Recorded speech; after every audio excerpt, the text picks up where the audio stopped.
పిలిచినావు? లావణ్యకు నాకు కొట్టడగా ముందుకు ఒక మాట అన్నది లావణ్య. ఏమన్నది? గురించి ఏమన్నదిరా? నీ గురించి ఏమన్నదంటే నువ్వు అదంటే నిన్ను అవసరానికి వాడుకుంటుందంటనే. నిన్ను దాన్ని నీకు డబ్బులు చాలు నేను అది వాడుకుంటుంది నిన్ను అవసరానికి. దాని ఫ్రెండ్స్తో దాంతో ఉండకే, దాని ఫ్రెండ్స్ అసలు చేయకు, అది నిన్ను అవసరానికి వాడుకుంటుంది. నీ మాట నేను ఎందుకు వినాలి? నా మాట నమ్మకపోతే నీ ఇష్టమే, ఇంకా నీ ఇష్టం. నా మాట నమ్మకపోతే నువ్వు మోసపోతావే.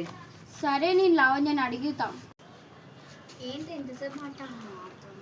ఏం లేదే, నువ్వు అంటే నన్ను అవసరానికి వాడుకుంటున్నావా? ఎవరన్నాడే? నాకు మోహన్ గారు చెప్పినాడే. దావే పోదాం దా.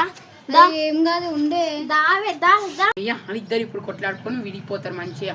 ఇప్పుడు వాళ్ళిద్దరు విడిపోతారు, అప్పుడు నాకు మంచిగా ఉంటుంది ప్రశాంతంగా. ఇప్పుడు వాళ్ళిద్దరు విడిపోవాలి. రావే రా. అరే తోని పెద్ద తలకాయ నొప్పి. రావే రా రా రా. ఏ అమ్మాలేదు గిమ్మాలేదు రావే రా రా. ఇంట్రెస్ట్ ఏమైందంటే పార్ట్ 4లో చూసి తెలుసుకోండి. మీరు చూస్తున్నారు కానీ ఒక లైక్ కొడతలే. లైక్ ఇంతగానో కష్టపడి ఒక తీస్తున్నాం వీడియోలు, ప్లీజ్ ఒక లైక్ కొట్టండి ప్లీజ్. ఇంకా నెక్స్ట్ ఏమైందంటే పార్ట్ 4లో చూడండి. పార్ట్ 4 చూడండి. బాయ్.